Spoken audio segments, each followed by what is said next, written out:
안녕하세요 2학년 여러분. 오늘은 지난 시간에 이어서 매체 자료 읽기를 해볼 텐데요. 지난 시간에는 우리가 인쇄 매체와 인터넷 카드 뉴스 이렇게 두 매체를 비교해서 읽어봤죠. 이번 시간에는 여러분들이 흔히 접하는 노래와 그 다음에 영상, 광고 매체에 대해서 우리가 한번 비판적 읽기를 해보도록 하겠습니다. 요즘 같은 다매체 시대, 멀티미디어 시대에서는 여러분들이 이렇게 매체를 비판적으로 판단할 수 있는 그런 능력을 꼭 키워놔야 여러분들 호갱, 호구, 흑우가 되지 않는다는 거 여러분들 잘 알고 있겠죠? 그럼 우리가 배웠던 내용을 되새기면서 영상 하나를 보고 시작해 볼 텐데요. 이 영상은 과거 우리나라 대중가요, 인기 있었던 대중가요 중에서 이 방송 금지 처분을 받은 그러한 노래들에 대한 내용을 담고 있어요. 자, 그런데 방송 금지 받았다는 거, 그 자체가 중요하기보다는 왜 방송 금지 처분을 받았는지 그 점에 우리가 한번 초점을 둬서 영상을 보도록 하겠습니다. 자, 준비되셨나요? 그럼 같이 보겠습니다. 거짓말이야 거짓말이야 거짓말이야 거짓말이야 사랑도 거짓말 웃음도 거짓말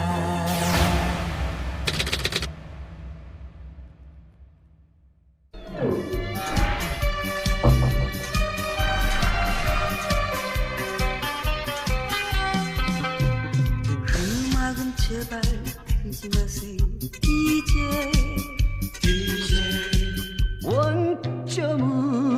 원점으로 돌아가는 영시처럼 사랑아 안녕.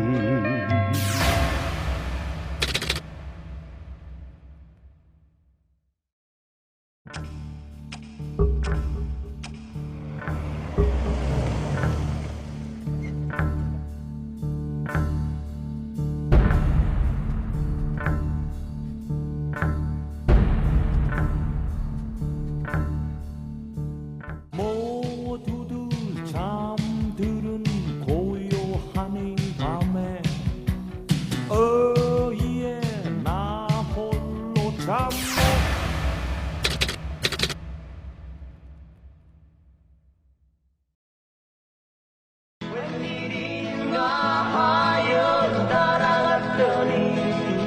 이발소에 데려가 내 머리랑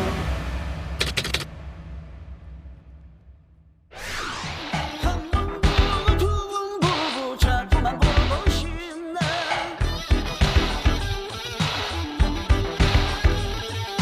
아름다운 그 모습을 자꾸만 보고 있네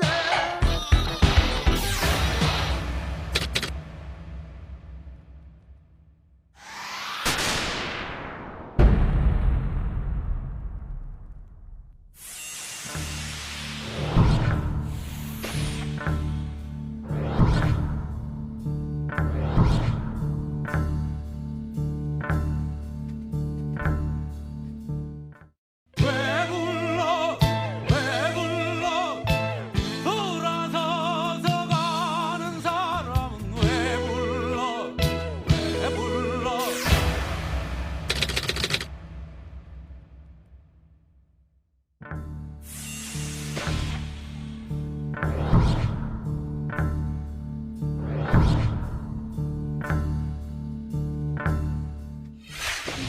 밤지 세우고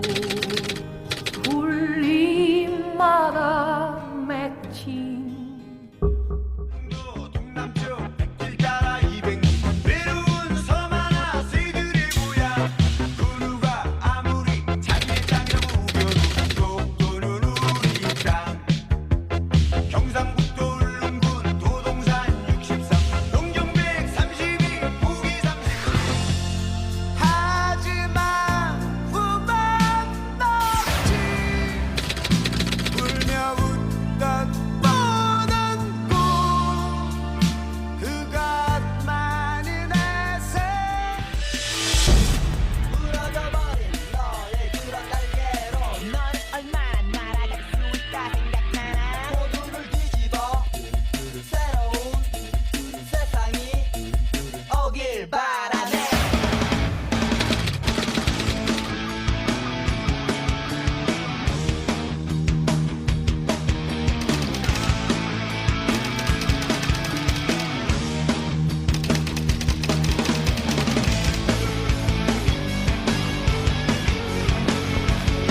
이쯤에서 여러분들에게 설명이 더 필요할 것 같아요. 자, 여기 나와 있는 내용은 과거 박정희 전 대통령 시절, 그러니까 우리나라가 치안 유지와 분단 현실이라고 하는 이 특수성, 이런 것들을 명목으로 국민들을 굉장히 통제하던 시절이었어요. 그래서 민주주의 국가임에도 불구하고 국민들이 주인이 되지 못하고 억압 속에서 살아야 했던 그런 시대였는데요. 이때 예술가들도 굉장히 많은 통제와 억압 속에서 창작 활동을 했어야 돼요. 여기 보면 지금도 대중들이 사랑하는 그러한 노래들, 여러분들한테도 좀 익숙한 그러한 노래들이 많은데 이러한 노래들은 온갖 명목으로 방송 금지를 당했던 거죠. 그러다가 지금 화면에 나오는 서태지와 아이들, 아마 여러분들 서태지와 아이들이라고 하면 좀 낯설 텐데 여러분들 서태지가 누군지 알고 있나요? 이 서태지가 지금의 YG 엔터테인먼트 대표죠? 양현석, 그 다음에 이준호와 함께 만들었던 그룹이 바로 서태지와 아이들이에요. 지금으로 비유하자면 웬만한 아이돌 그 이상의 인기를 누렸고 단순한 인기가 아니라 대한민국의 문화를 들었다 놨다 했던 그런 존재였거든요. 그런데 이 서태지와 아이들이 1995년에 발매한 앨범에 시대유감이란 노래가 있었는데 이 노래는 이 제목에서도 알 수 있듯이 당시 시대를 비판하는 그런 내용이었어요. 그러다 보니까 이때까지도 이렇게 사전심의 제도를 통해서 이 창작자들의 이 자유를 억압하던 그런 구시대적인 시스템이 이런 가사로는 노래를 발매할 수 없다 해서 제동을 걸었던 거죠. 그런데 여러분들 서태지와 아이들은 그 당시 최고 인기였고 서태지는 그 본인이 이런 제도권, 그러니까 평범함과는 거리가 먼 사람이었거든요. 그러다 보니까 어떻게 했느냐, 아예 가사를 삭제하고 요즘 말로 얘기하면 MR이죠. MR, 인스트루멘털. 그냥 멜로디만, 그냥 반주만 넣어서 앨범을 발매해요. 그러니까 이 사태를 국민 모두가 관심을 갖게 된 것이고 언제까지 창작자들의 이런 자유를 억압할 것이냐 해서 드디어 1996년 사전심의제도가 폐지되고 지금 여러분들이 접할 수 있는 청소년 유해 매체물 판정 제도가 도입된 거죠. 그래서 더 이상 가사가 저속하다고 해서, 가사가 불량하다고 해서 이 세상에 빛을 보지 못하는 그런 일은 없어졌죠. 다만 청소년들이 접하기에는 문제가 있다 해서 19세 딱지, 이런 19금 딱지가 붙은 상태로 접할 수 있게 된 거죠. 자, 이와 관련해서 인터넷 블로그에서 관련 내용을 한번 찾아볼 수 있었는데요. 여기에 보면 청소년 유해 매체물 판정 제도가 도입돼서 유해 매체물로, 청소년 유해 매체물로 지정된 그런 노래들이 나오고 있는데 여기에 보면 여러분들이 알만한 노래들도 꽤 있어요. 아무래도 청소년들에게 금지되어 있는 술이나 담배 이런 내용이 나오면 그 문맥과는 상관없이 청소년 유해 매체물로 지정이 된 건데 어떤가요? 여러분들은 이런 기준, 이런 판정 납득할 수 있나요? 자, 여기 보면 우리가 공부하고자 하는 그 주제를 잘 드러내주고 있는 그런 문장이 나와요. 우리 모두가 끄덕일 수 있는 기준을 제시해 주었으면 좋겠다. 자, 어떤가요? 잘 보셨나요? 영상을 보기 전에 얘기해 드린 것처럼 우리나라의 대중가요들 중에서 방송금지 처분을 받았던 그런 노래들이 나오고 있었는데 중요한 건 왜 방송금지 처분을 받았었느냐 하는 부분이었죠. 자, 그 부분을 우리가 배웠던 평가 기준, 신뢰성, 공정성, 타당성, 그 다음에 그 밖의 기준을 통해서 한번 살펴볼까요? 조금 전에 우리가 본 영상에서 대중들이 사랑하고 좋아한 노래들이 여러 가지 이유로 방송 금지 처분을 받았었는데요. 대표적인 이유로 불신감을 조장한다, 가사가 저속하다, 퇴폐적이다, 또 반항적이다, 심지어는 가사 자체와는 상관없는 창법 수준 미달이다, 대통령이 일본에 가니까 독도, 민감한 독도 관련 노래는 방송 금지, 이런 식의 그런 이유와 명분이 제시가 되고 있었는데 이걸 우리가 한번 이 비판적 이해 평가 기준으로 살펴보도록 하죠. 먼저 신뢰성의 차원에서 한번 볼까요? 조금 전에 봤듯이 이러한 금지 조치는 사전심의위원회에서, 그렇죠? 그 다음에 사후심의위원회, 이렇게 사전과 사후 2차에 걸쳐서 이루어졌다고 되어 있는데 사실 이런 기관은 국가 공인기관이니까 신뢰성이 높아야 정상일 텐데 어떤가요? 지금 이 금지 처분을 보면은 과연 이 기관들의 신뢰성이 여러분들 높다고 할 수 있을까요? 그런데 사실 이거는 신뢰성의 문제라기보다는 타당성의 문제가 더 크다고 할 수 있습니다. 바로 과정, 절차의 문제라는 건데 방금 살펴본 그런 노래, 그 노래 가사들이 방송 금지를 받을 만한 그런 근거나 어떤 자료가 이치에 맞고 논리적인가 라고 봤을 때 어떤가요, 여러분들? 전혀 타당성이 없다고 할 수 있겠죠? 이게 박정희 전 대통령 시대의 그런 독재 정권 때 국민들을 억압하고 통제하던 그런 시대니까 가능한 거지, 지금 시대 같으면 와. 세 번째로 공정성. 내용이나 주장, 판단이 공평하고 정의로운가? 과연 이 사전 그리고 사후심의위원회의 이런 판단, 이런 조치가 과연 공정했느냐? 전혀 아니라고 할 수 있겠죠. 왜냐하면 이 당시 국가기관들은 전부 다 그렇죠, 대통령의 독재에 충성하는 그런 어용기관이나 마찬가지였기 때문에 공정성이 있다고는 전혀 생각할 수가 없겠습니다. 애초에 창작자, 작사가들, 가수들의 말을 들어줬다면 이런 조치가 내려지지도 않았겠죠. 자, 이 외에도요, 우리가 다른 그런 비판적 이해의 기준들을 한번 적용해볼까 살펴봤더니, 글쎄요, 여기에 해당되기 이전에 타당성이 너무나 떨어지기 때문에 크게 여기서는 살펴볼 필요가 없는 것 같습니다. 정치적, 역사적으로 접근해보면 이 노래들이 금지 조치 당한 것들이 사실 정치적인 이유가 크거든요. 그러니까 여러분들의 의사, 생각, 판단을 적극적으로 펼칠 수 있는 지금 시대를 여러분들 충분히 누릴 수 있도록 하세요. 여기 나왔던 노래들 중에 사회 비판적이기 때문에 방송금지 당한 그런 노래가 있었죠. 그 당시에 권력을 쥔 사람들은 뭐가 그렇게 비판하는 게 겁이 났을까요? 여러분들이 학교에서 배워야 될 여러 가지 이 가치 중에서 비판이라고 하는 게 왜 얼만큼 중요한지 우리가 한번 되짚어 볼 수 있겠습니다. 정리하자면 조금 전에 우리가 살펴본 대중들에게 사랑받은 노래들이 방송 금지 처분을 받았던 그 조치는 타당성 측면에서 매우 수준 미달이다 라고 얘기할 수 있겠네요. 참 진짜 어이가. 최근에는 이렇게 어이없는 이유로 방송금지 처분을 받는 노래는 없죠. 하지만 청소년 보호라는 명목으로 창작자들의 노력과 그 결과물을 청소년들이 쉽게 접하지 못하게 하는 그런 경우는 지금도 있다는 게 안타까운 부분이 되겠습니다. 여러분들은 어떤가요? 청소년에게 해롭다는 이유로 유해 매체로 지정된 노래들, 그 노래 가사들 어떻게 수긍이 가나요? 자, 지금까지는 우리나라 대중가요를 통해서 비판적 읽기 활동을 해봤다면 이번에는 여러분들이 항상 접하는 광고를 통해서 한번 비판적 읽기, 비판적 매체 읽기 활동을 해보도록 하겠습니다. 자, 이제 함께 볼 광고는요, 여러분들이 2년 전에 TV나 인터넷을 통해서 봤을 광고인데요. 삼성의 대표적인 스마트폰 라인이죠? 바로 갤럭시 노트 9 광고입니다. 자, 여러분들 이 광고는 두 편이 짝을 이루는 그런 광고로 기획이 됐는데요. 한 편은 여자 모델, 다른 한 편은 남자 모델이 등장합니다. 그런데 이 두 편의 광고를 잘 살펴보면 우리가 배운 평가 기준, 그 평가 기준에 딱 맞는 비판받을 만한 요소들이 담겨져 있습니다. 어떤 면인지 우리가 한 편 한 편 보면서 같이 생각해 볼까요?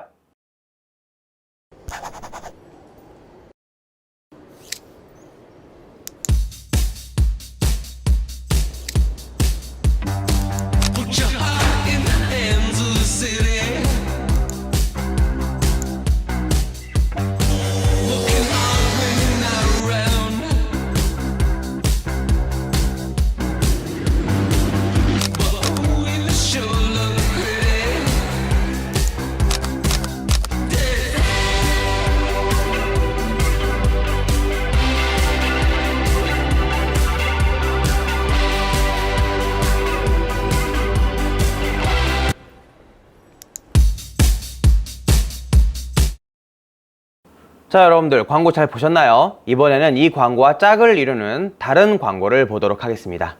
이렇게 두 편을 비교해서 보다 보면 여러분들 뭔가 느낌이 올 것 같은데요.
자, 여러분들 이렇게 짝을 이루는 광고 두 편을 다 봤는데요. 어떤가요?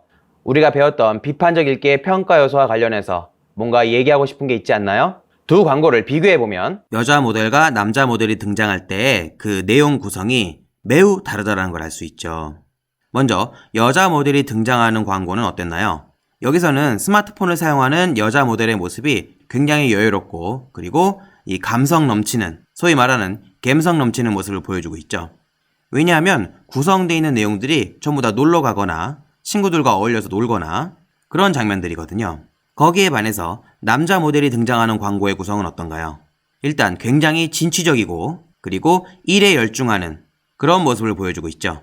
물론 여자 모델 광고의 내용 중에서 프레젠테이션을 하는 모습이 나오기도 하고 남자 모델 광고에서는 스마트폰으로 게임을 하는 장면이 나오기는 해요. 그렇지만 남자 모델 광고에서는요, 놀러 가서도 건축물을 보면서 일하는 그런 모습을 보여주고 있고요. 여자 모델 광고는 의상부터가 하늘하늘합니다. 그러니까 이 두 광고는 성 역할, 성인지 감수성, 그리고 정치적 올바름, PC에 있어서 요즘 시대에는 맞지 않다라고 얘기할 수 있겠죠. 그리고 더 큰 문제는 이 광고를 여러분들 그냥 만드는 게 아니라는 거죠. 처음 기획하고 촬영하고 편집하고 그냥 방송으로 보내는 게 아니라 분명히 광고를 맡긴 광고주인 삼성의 확인을 거쳤다라는 거죠. 그러니까 구멍가게도 아니고요. 전 세계를 상대로 장사하는 그런 삼성이라고 하는 대기업에서 어떤 시선으로 남녀의 역할을 보고 있는지 여기에서 단적으로 드러난다는 겁니다. 에이, 한 번 가지고 어떻게 그렇게 단정할 수 있냐고요? 자, 여러분들 지금 보시는 이 지명 광고는 삼성에서 만든 컴퓨터 부품 SSD 광고예요. 자, 영어로 쓰여 있으니까 제가 설명을 해주자면 위에 있는 남자 모델은 와, 이게 SSD구나, 맞지? 라고 하면서 만지작 되는 그런 모습을 보이고 있죠. 그런데 밑에 여자 모델이 SSD를 들고 있는데 한 손에는 드라이버를 들고, 그렇죠? 바로 요 영어 뭐라고 쓰여 있는 거냐? 너 어렸을 적에 장난감 플러그 가지고 논 적 있지? 그것만큼이나 쉬워 라고 하면서 여자 모델에게 이 SSD를 장착하는 게 어렵지 않다라고 가르치고 있죠. 자, 그럼 이 광고가 깔고 있는 편견은 뭐냐? 남자는 컴퓨터 부품 같은 거에 능통하고 정통하고 그리고 여자는 이런 컴퓨터 부품을 잘 알지 못하니까 라고 하는 의식이 깔려 있다는 겁니다. 자, 앞서 살펴봤던 남녀, 양성의 성 역할을 고착화시키는 거, 그리고 이렇게 남자는 뭐에 능숙하고 여자는 잘 모르고 이런 식의 사고방식이 우리가 흔히 접하는 광고뿐만 아니라 아직도 많은 매체들 속에서 우리들에게 제시되고 있다는 겁니다. 그러니까 우리가 살펴본 두 편의 광고와 이 SSD 지명 광고에서 우리는 어떤 평가 기준을 적용할 수 있다? 그렇죠. 성 역할, 성인지 감수성, 그리고 나아가서 PC, 정치적 올바름에 있어서 당장 쓰레기통에 들어가야 할 그런 광고가 되겠습니다. 자, 여러분들 근데요, 사실 이 광고는 그래요. 뭐 이 정도는 봐줄 수 있다 할 수 있습니다. 지금 보려는 이 광고에 비하면 이 광고들은 어린애 장난에 불과해요. 자, 우리나라 대표적인 대기업이죠. 현대자동차의 자동차 광고 한 편을 보도록 하겠습니다.